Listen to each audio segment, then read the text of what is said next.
Buenos días a todas, todos. Vamos a comenzar con la clase número 15 de Salud Pública 2 y ya vamos a ir terminando un poquito todo esto que hemos estado viendo de estadísticas,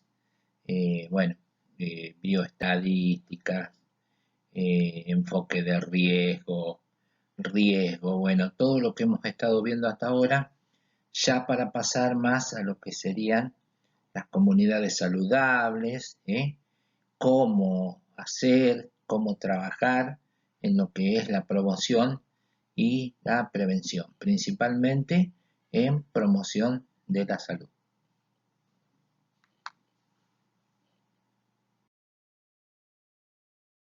Bueno, ¿qué son las estadísticas en salud? Y las estadísticas de salud son números relacionados con algún aspecto de la salud.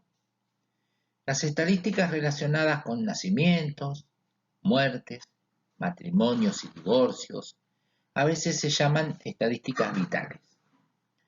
Los investigadores usan las estadísticas para ver los patrones de comportamiento de las enfermedades en grupos de personas.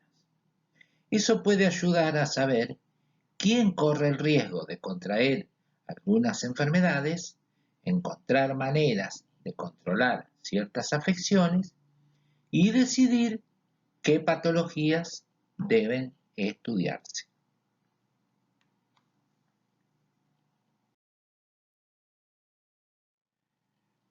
Bueno, ¿qué hacemos? ¿Cómo lo hacemos? Planificamos. Hacerlo planificado y es hacer. Comparamos los resultados obtenidos con lo planificado y verificamos. Y después, al final, realizamos los ajustes necesarios y actuamos. Acomodamos bien ese proyecto, ese plan, ese programa que íbamos a hacer, o sea, lo que nosotros planificamos hacer, cómo lo vamos a hacer, verificamos y actuamos. Ese sería un poquito el camino a llevar adelante.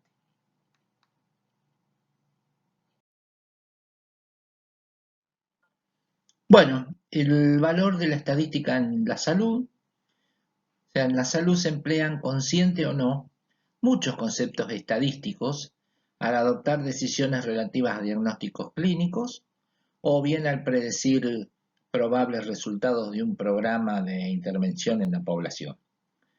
La estadística es una excelente base para comprender muchos fenómenos reales y para orientar la resolución de problemas.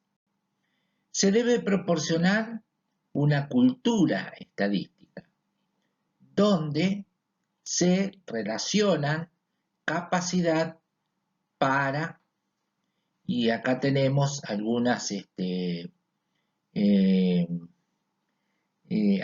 cosas que nosotros tenemos que relacionar para que esa estadística sirva. Por ejemplo, interpretar y evaluar críticamente la información estadística, los argumentos apoyados en encontrar en diversos contextos, incluyendo los medios de comunicación. Con un enfoque estadístico se puede confiar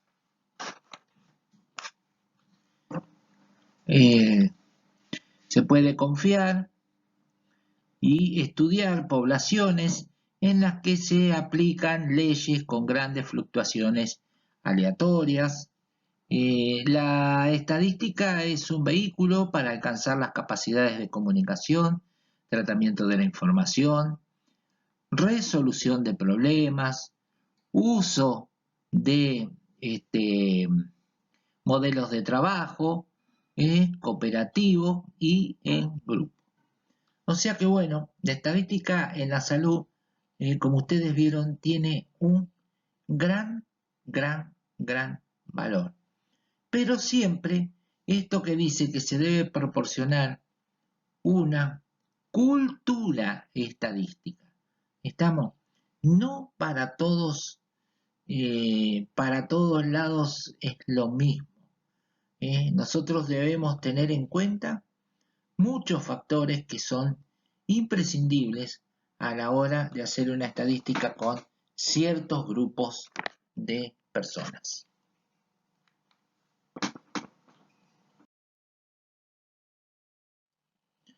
Bueno, ¿qué tipos de estadística? Y tenemos la estadística descriptiva y la estadística inferencial.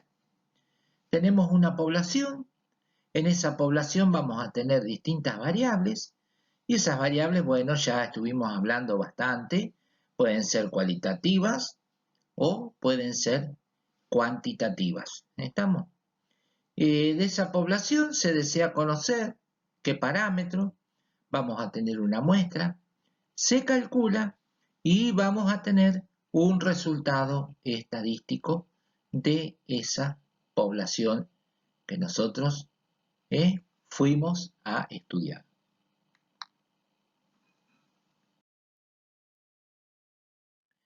El método estadístico, bueno, como ustedes bien saben, ya lo hemos visto en la otra materia, es un conjunto de procedimientos que se emplean para describir y determinar las características de las series de datos relativas a los fenómenos reales. El método estadístico contempla las siguientes etapas: recopilación de datos, organización de los datos, análisis de las series de datos, presentación de los resultados y formulación de conclusiones. Después vemos que todo es un movimiento dinámico, un continuo, ese círculo que nosotros vemos, que estamos planteamientos, o sea, planteamos los diseños, diseñamos hipótesis, recopilamos los datos, o sea, vamos juntando los datos a través de distintos métodos, que vimos creo que en la clase anterior, ahora de introducción a la metodología. Analizamos y presentamos los resultados, formulamos las conclusiones. Vamos haciendo todo este trabajo. Cuando analizamos los datos, se emplean parámetros o medidas estadísticas que valoren una característica de ese grupo que nosotros en el cual estamos trabajando. Cuando formulamos conclusiones, conocemos los valores, su estructura, la tendencia, la vulnerabilidad, para comprobarlos y poder, la variabilidad para compararlos, poder inferir las características de la población.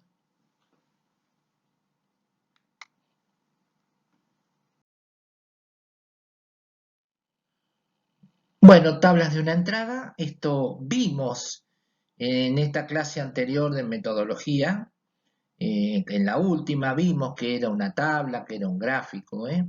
Acá tenemos tablas de entrada, la tabla de una entrada o de entrada simple cuando representan una sola variable o característica de realidad. En la columna matriz van las clases, en que se presentan las variaciones de la característica en estudio. Por ejemplo, acá puse yo un ejemplo de localización anatómica de los nódulos en las glándulas mamarias, o sea, bueno, Hospital Calixto García, es un ejemplo de una tabla, que fíjense, de un lado va la columna matriz y en esta columna van las clases para cada variación de la característica en estudio.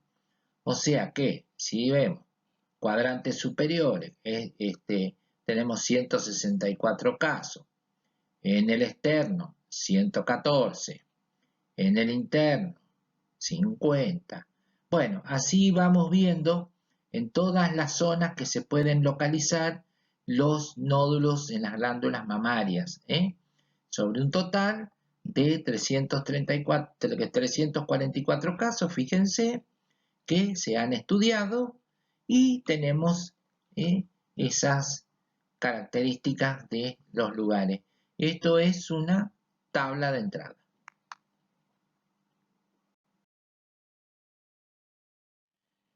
Sobre los instrumentos de medición, y tenemos que validarlo.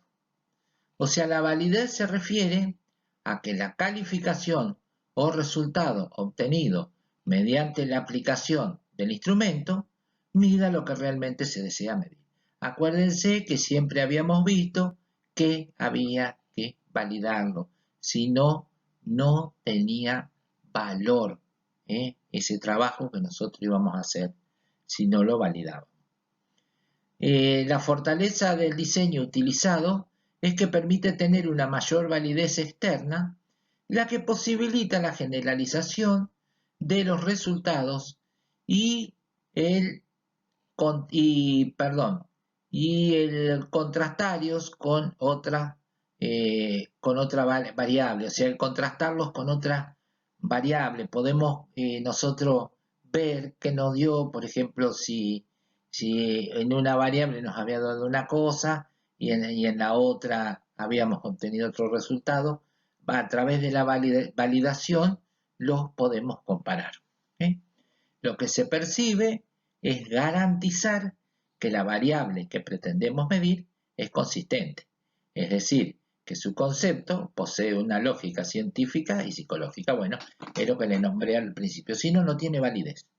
Si nosotros no hacemos esto, no sirve. Hablando en criollo, no le podemos dar asidero a esto que estamos haciendo. Por ejemplo, al evaluar con fines exploratorios la pobreza de las familias en la práctica de la medicina familiar, o al evaluar los factores de riesgo en los trastornos de la conducta alimenticia. Válido o sea que es válido y confiable esto que yo voy a proponer. ¿Estamos?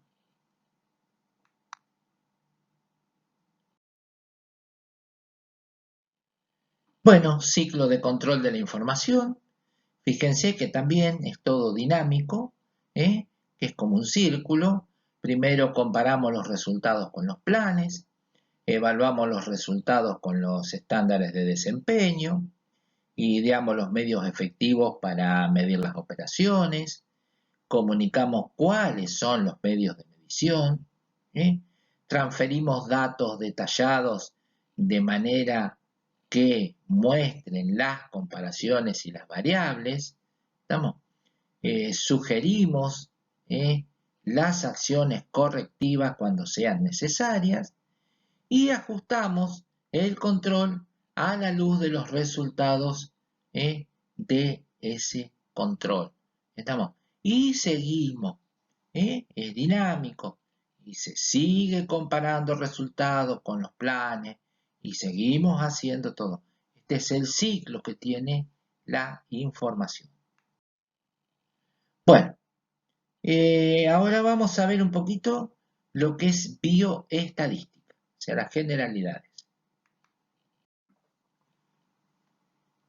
Bueno, introducción a la temática, o sea, de la bioestadística. El origen de la palabra estadística viene del latín status, que significa modo de pararse o posición. O sea, con la estadística tomamos posición sobre ciertas cosas. O dónde estamos parados. Nos indica dónde estamos parados. Los alcances de la estadística es una disciplina, tiene varios significados, está compuesta de datos y cifras, proceso de análisis de datos, descripción de un campo de estudio. Bueno, al trabajar con estadística y se utilizan métodos que resumen datos. Se utilizan procedimientos estadísticos que permiten llegar a conclusiones que puedan aplicarse a la atención de un paciente o en programar acciones de salud pública.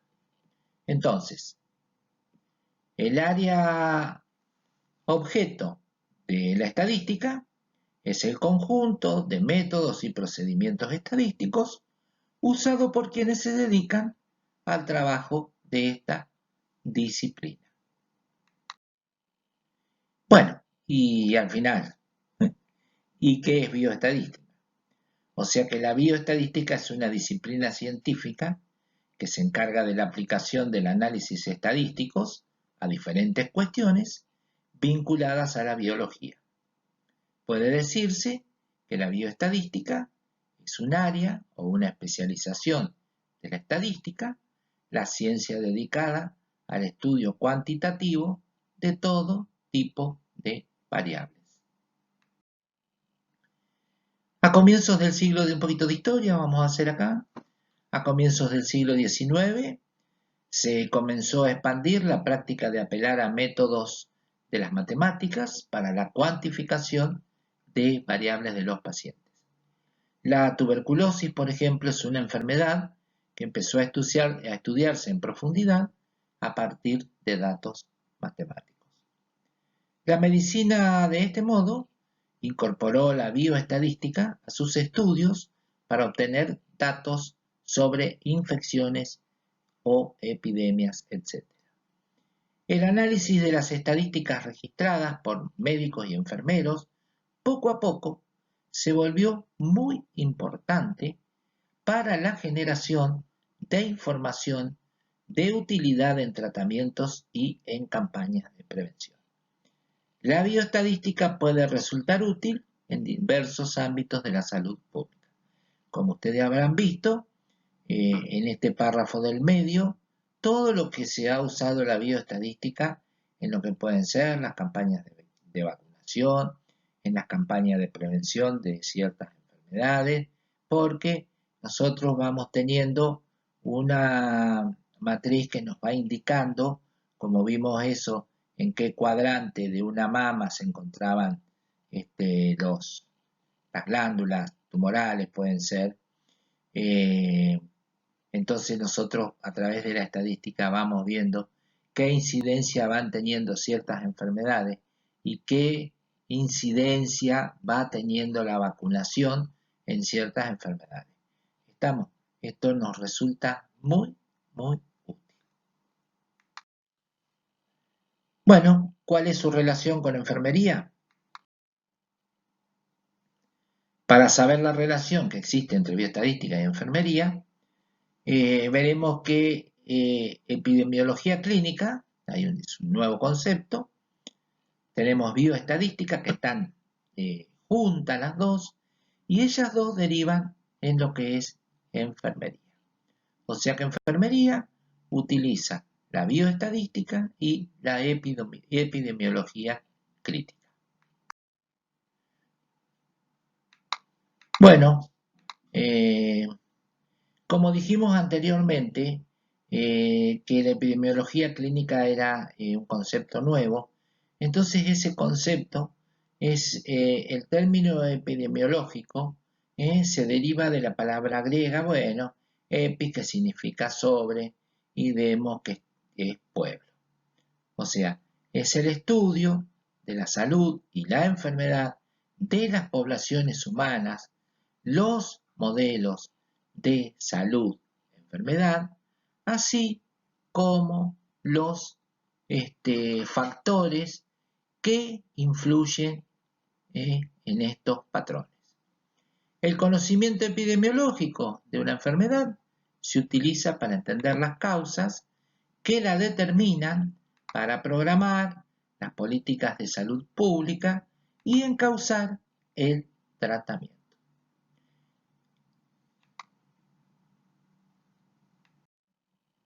Bueno, ¿y qué es clínica? Porque habíamos visto el concepto de epidemiología clínica. Vimos lo que es la epidemiología y qué es la clínica. La clínica, del griego clini, que es cama, lecho, sigue los pasos de la semiología. ciencia y arte de la medicina en el proceso indagatorio orientado al diagnóstico de una situación patológica, enfermedad, síndrome, trastorno, etc., basado en la integración e interpretación de los síntomas y otros datos aportados por la anamnesis durante la entrevista clínica con el paciente, que es lo que nosotros en nuestra profesión sería la valoración. Los signos de la exploración física y la ayuda de exploraciones complementarias de laboratorio y de pruebas de imagen. Con el diagnóstico de una enfermedad se pauta un tratamiento. Tradicionalmente la clínica entonces es el diagnóstico realizado al pie de la cama del enfermo, a través del relato de su sintomatología y de los signos obtenidos en la exploración física. El clínico es aquel médico que diagnostica y trata a sus pacientes. Bueno, epidemiología clínica es aplicar la información obtenida de la población para tomar decisiones sobre pacientes individuales. Los instrumentos y métodos estadísticos son parte integral de la misma. Bioestadística en medicina. Bueno, todos los integrantes del equipo de salud durante todo el tiempo de ejercicio profesional usan nueva información que proviene de diferentes fuentes y los conocimientos que entrega la bioestadística a los enfermeros es de gran importancia. ¿Por qué? Porque la bioestadística permite evaluar la literatura médica y de enfermería para determinar si creer o no en la literatura publicada. Procedimientos estadísticos si están bien desarrollados. Nos vamos a preguntar. Segundo, aplicar resultados de estudios en la atención de pacientes. La principal razón de leer los resultados de investigaciones en la atención de pacientes es aplicar los resultados en la práctica habitual. Para poder hacerlo se debe confiar en los resultados de la investigación.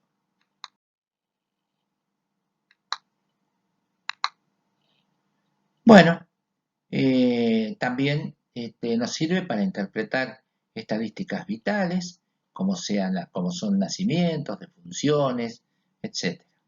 Comprender problemas epidemiológicos, por ejemplo, los datos epidemiológicos muestran la prevalencia de una enfermedad, su variación estacional, la localización geográfica y su relación con ciertos factores de riesgo.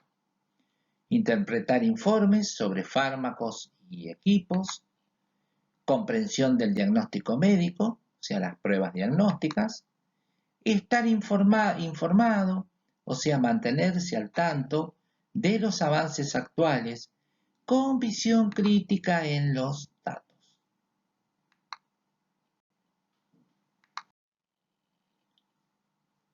Bueno, bioestadística, evaluación de protocolos y artículos de estudios, participación o dirección de proyectos de investigación. O sea, fíjense lo amplio que es en todo lo que uno puede participar y qué abarca. La bioestadística abarca casi todo, prácticamente todo. Bueno, los conceptos básicos. Estadística, ciencia que estudia métodos y procedimientos para recoger, clasificar, resumir y analizar datos para realizar inferencias cuyo carácter esencial es la variabilidad. Bioestadística, estadística aplicada a la biología y ciencias de la salud. Método estadístico, y proporciona las técnicas para llevar a cabo la práctica aquellas etapas del método científico que requieren recolección y análisis de información. O sea que el método estadístico nos va a dar las técnicas que vamos a llevar a cabo o la práctica de aquellas etapas del método científico que requieren la recolección y análisis de información. La estadística descriptiva es aquella parte de la estadística que tiene por objeto recoger, clasificar, resumir y analizar datos de un conjunto de elementos, deduciendo conclusiones sobre su estructura y composición deductiva. Muestra datos numéricos, por ejemplo, descripción del perfil biomédico de un grupo de pacientes que participan en un estudio, por ejemplo, lo que se va a lograr ahora con este tema del ensayo de la vacuna contra el COVID-19, vamos a obtener un perfil biomédico de un grupo de pacientes que están participando en un estudio, puede ser ese, pueden ser otros, cualquiera. La estadística inferencial es aquella parte de la estadística que provee de técnicas que permiten estimar parámetros y probar hipótesis que hacen referencia a toda la población objeto. Por ejemplo, la eficacia de una droga, cuando estamos probando una droga. X se toma, puede ser, acuérdense que estuvimos viendo si eran aleatorias o cómo era que se tomaba a los que iban a participar en esa prueba, y bueno, de ahí íbamos a ver después con esto, con estadística inferencial, la eficacia de una droga.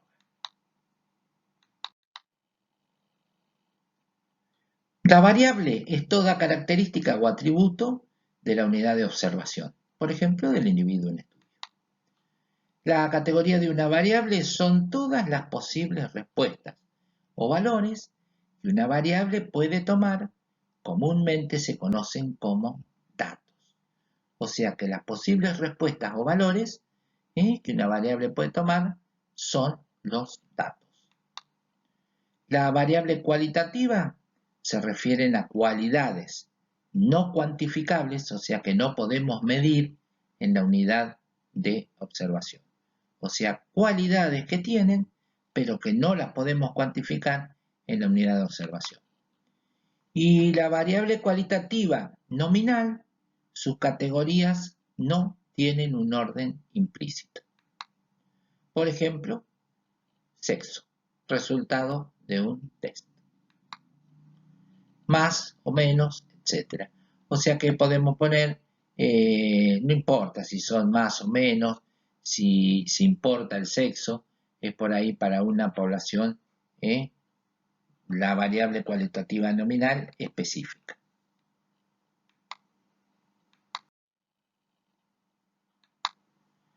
La variable cualitativa ordinal, sus características tienen un orden jerárquico, por ejemplo, estado del paciente, etc.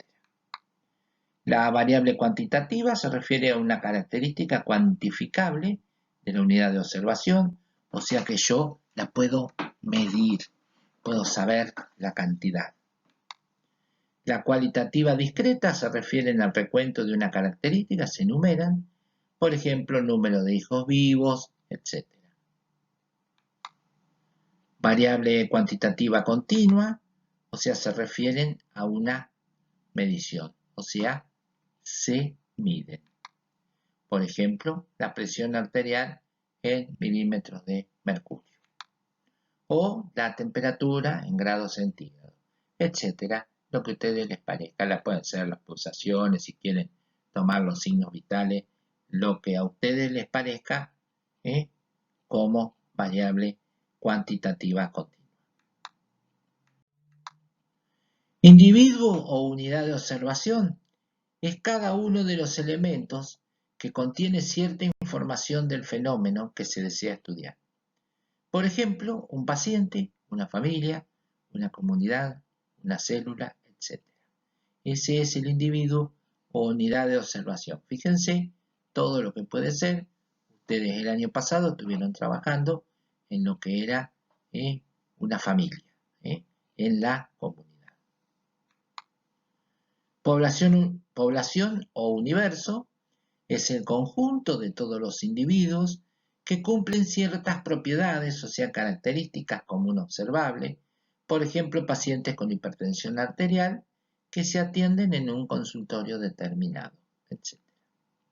Por ejemplo, podemos tomar un CAPS. Todos los pacientes que van a controlarse, ¿qué características comunes observamos en ellos?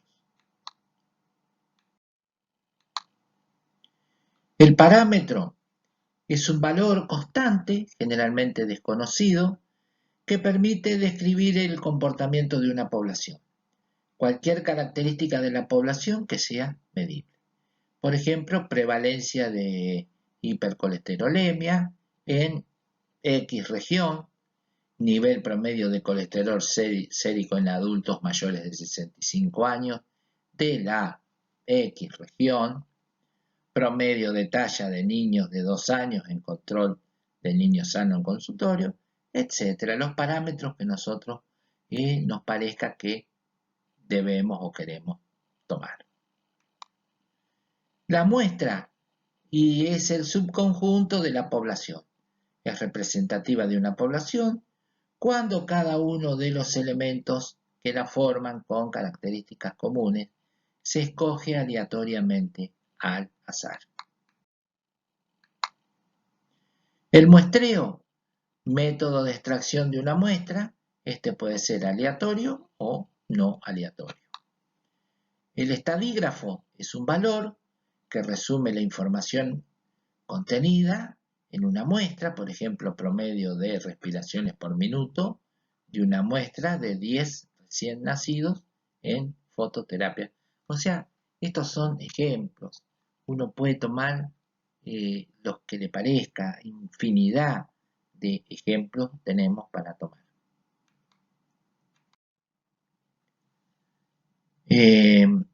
Todas estas cosas que yo les estoy nombrando ahora por ahí, le van a parecer raro,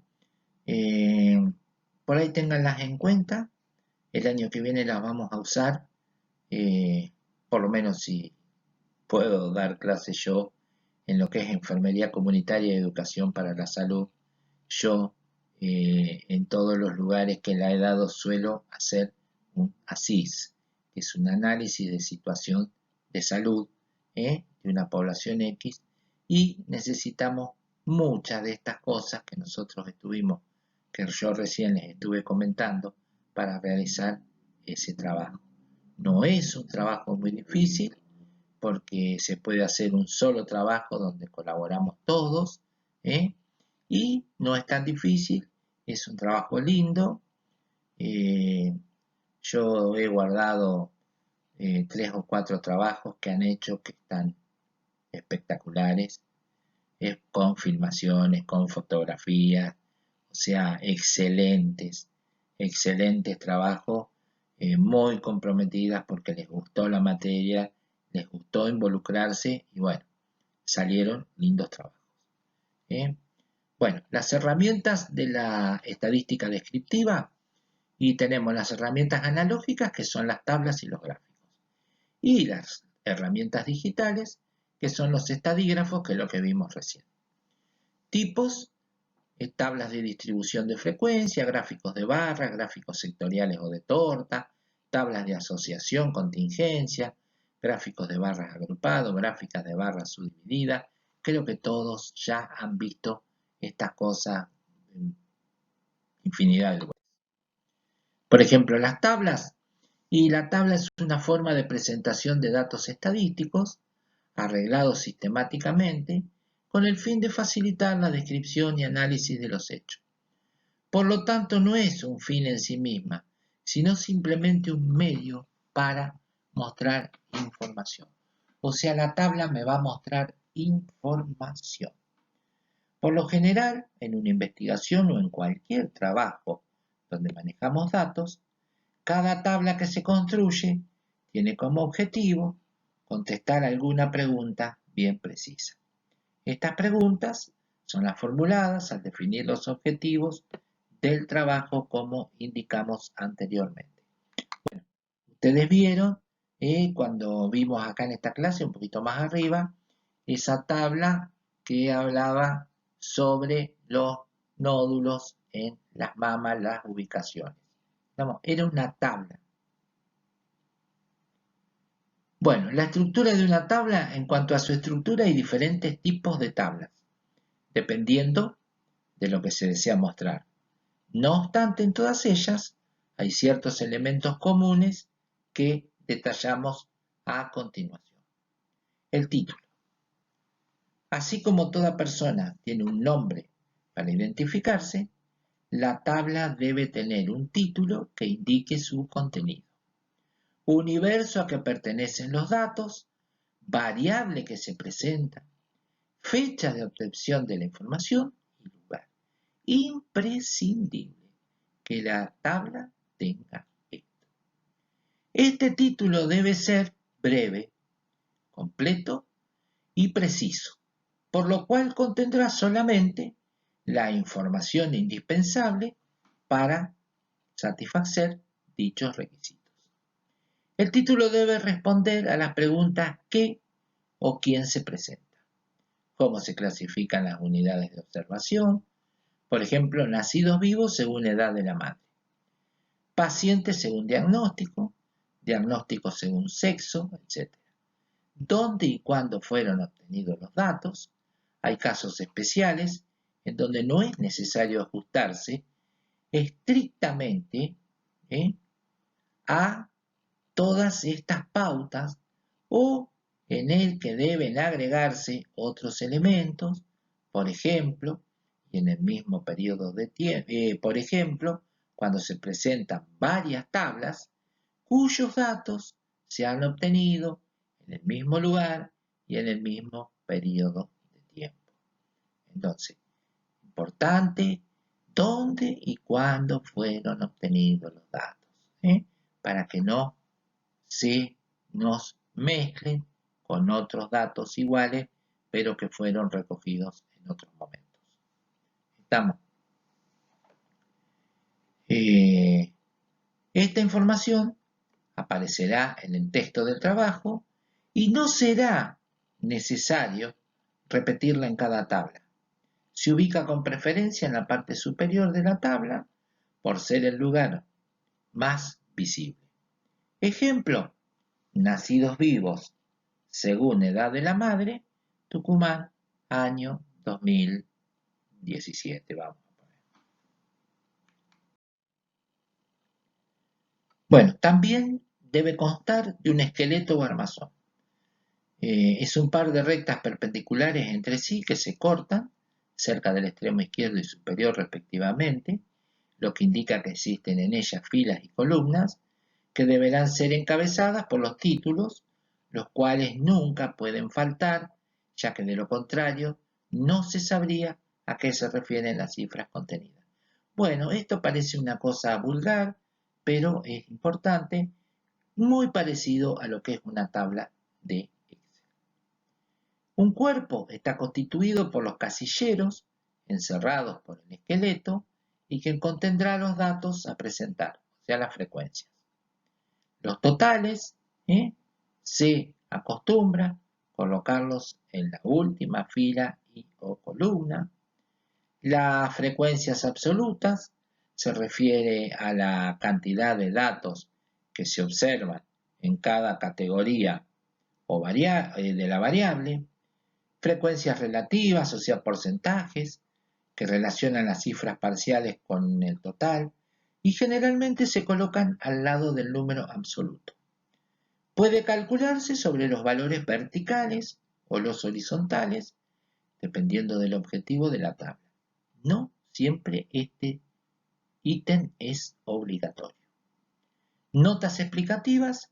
A veces es necesario hacer alguna aclaración con respecto a una cifra con relación a la fuente de obtención u otra característica.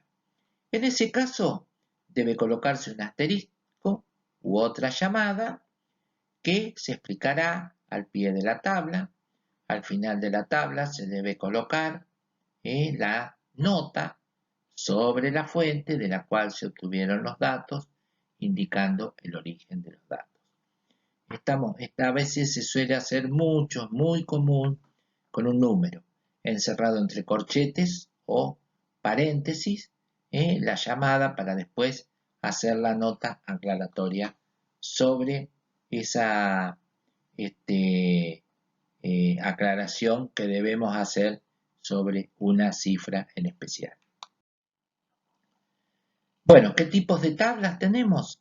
Y se tendrán distintos tipos de tablas, según se presenten los datos clasificados, de acuerdo con una o más características.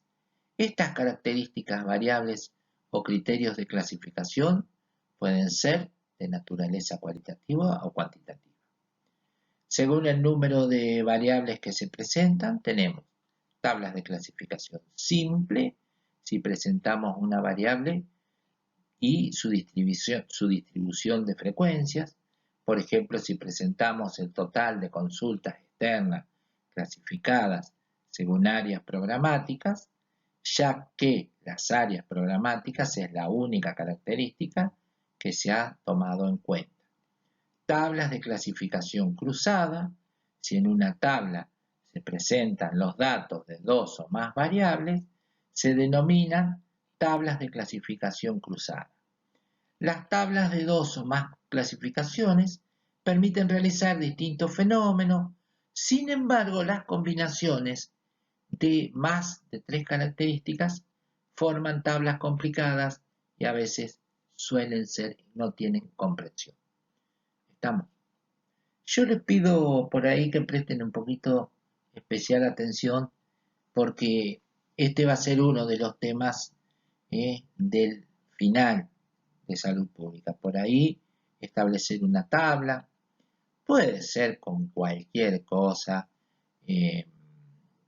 por ejemplo, la frecuencia de, o sea, los que están en los puestos de vigilancia, cuáles son las horas en las que más personas entran para, con un permiso de, o una solicitud de consulta médica, o sea, bueno, lo que se les ocurra, podemos hacer un montón de trabajos de esto.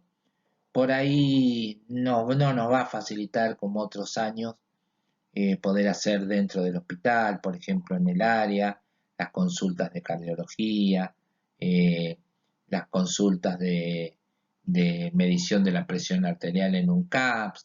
O sea, bueno, lamentablemente por ahí no vamos a poder hacer, pero podemos practicar de hacer una tabla estadística con cualquier otra cosa. El objetivo es que uno sepa manejar este tipo de información que después nos van a servir para cuando realizamos los análisis estadísticos. Bueno, según el objetivo de la tabla, se clasifican en la tabla de referencia, cuando el propósito es solo presentar datos, por ejemplo, distribución de frecuencias absolutas o relativas, bueno, un poquito lo que yo les nombré recién. Tablas analíticas cuando el propósito es analizar relaciones entre variables, por ejemplo, tablas de clasificación cruzada.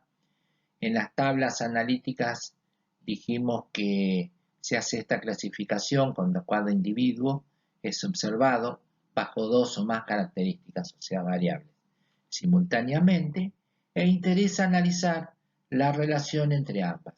Esto da origen a las tablas de asociación si las dos características o variables son cualitativas o una es cualitativa y la otra es cuantitativa, y a tablas de correlación si las dos variables son cuantitativas.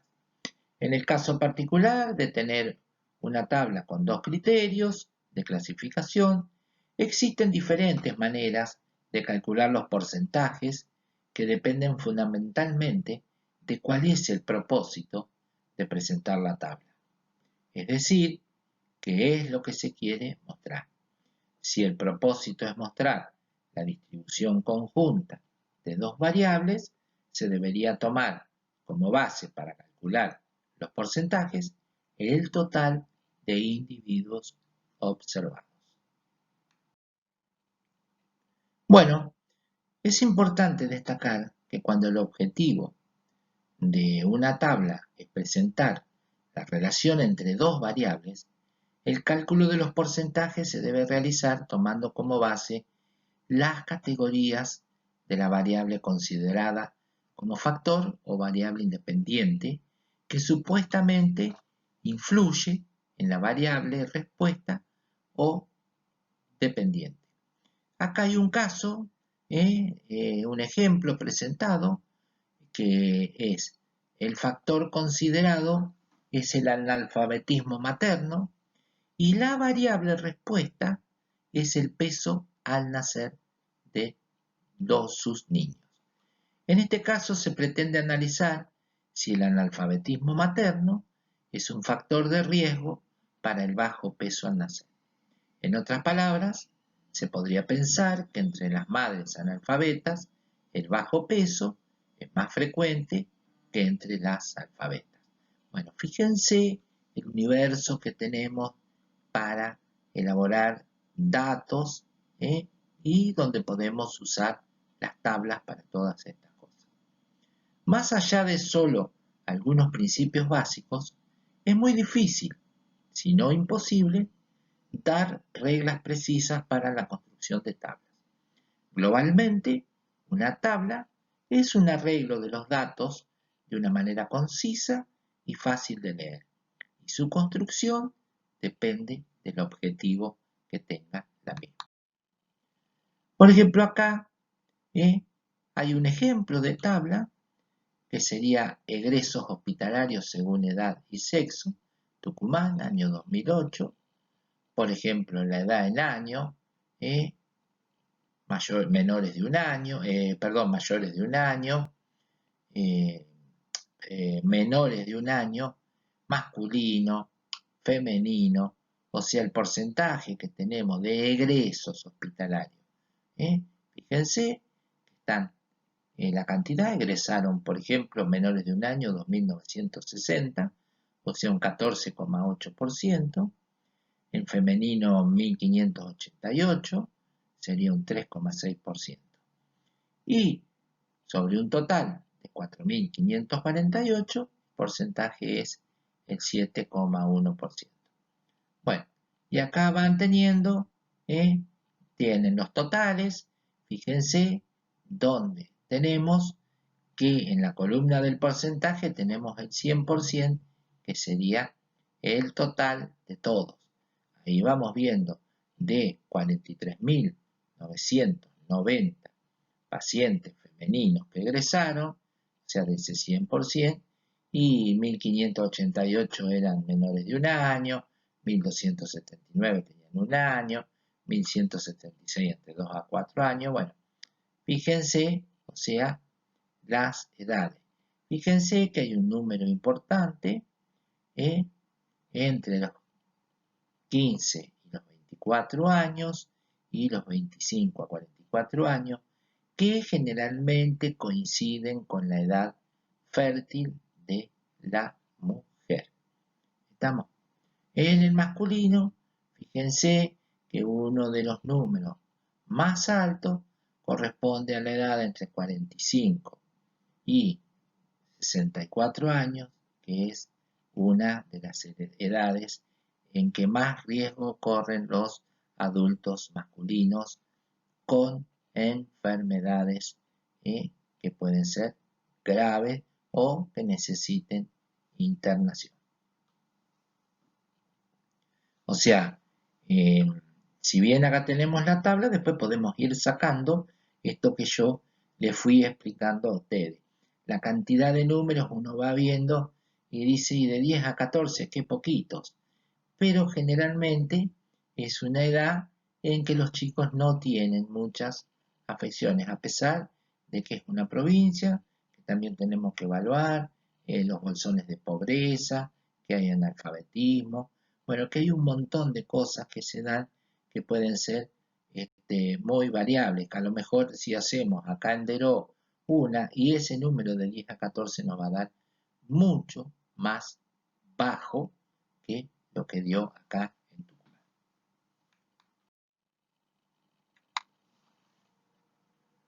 Bueno, las etapas en la construcción de una tabla, definir el propósito de una tabla, poner el título, qué, cómo, dónde y cuándo, ya lo hablamos, asignar las escalas de clasificación a filas y columnas, como vimos recién, ingresar los datos numéricos obtenidos del material en estudio.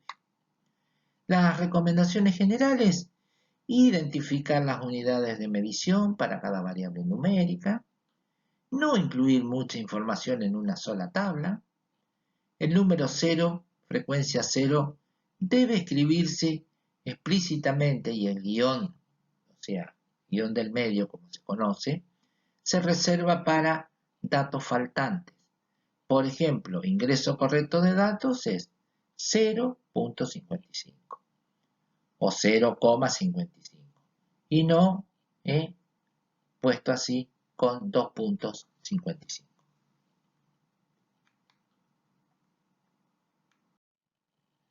Bueno, otro de los métodos, y con esto ya vamos terminando, son los gráficos. Los datos representados en tablas pueden representarse gráficamente permitiendo una rápida impresión visual del conjunto. Aún con una adecuada construcción de una tabla, este método de presentación de los datos, algunas veces, da dificultades al lector, especialmente a aquel que no está familiarizado con la información cuantitativa. Por ello, la presentación de la misma información mediante un gráfico a menudo provee de considerable ayuda. Hay muchas clases de gráficos, pero el conocimiento de algunos tipos generales será suficiente en una primera etapa del aprendizaje sobre este tema. Y yo creo que esto es bárbaro, porque cuando uno traslada los datos que en una tabla a un gráfico, el programa Excel, yo no sé si todos lo conocen, si lo manejan, pero el programa Excel del paquete de Office en Windows es espectacular porque uno después puede hacer un gráfico con los datos que obtuvo de la tabla.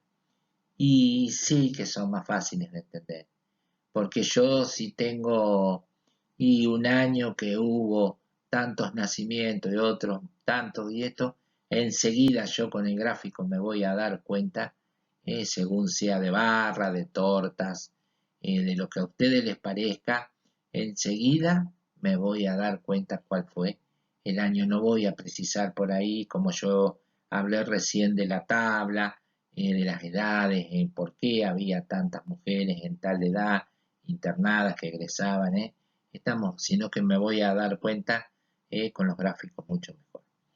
La elección del tipo de gráfico depende fundamentalmente de qué es lo que se pretende mostrar con el mismo y del tipo de variables que se quiera representar, como así también depende de las preferencias personales. O sea, también, bueno, uno hace, a veces suele hacer el gráfico que más le gusta o que le parece más fácil para interpretar. Para cumplir con este propósito, un gráfico necesita satisfacer ciertos requisitos como ser autoexplicativo, sencillo, justificarse, no contener demasiada información, tener un diseño atractivo pero sin deformar los hechos, ¿vieron? Ser adecuado al tipo de escala en que están clasificados los datos, y no es conveniente usar los gráficos tridimensionales porque suelen confundir a veces. Son muy lindos, pero para quien los entienda, porque suelen confundir.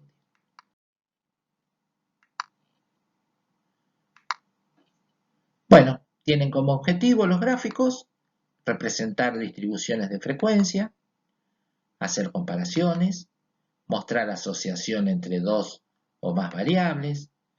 ¿Qué recomendaciones generales tenemos?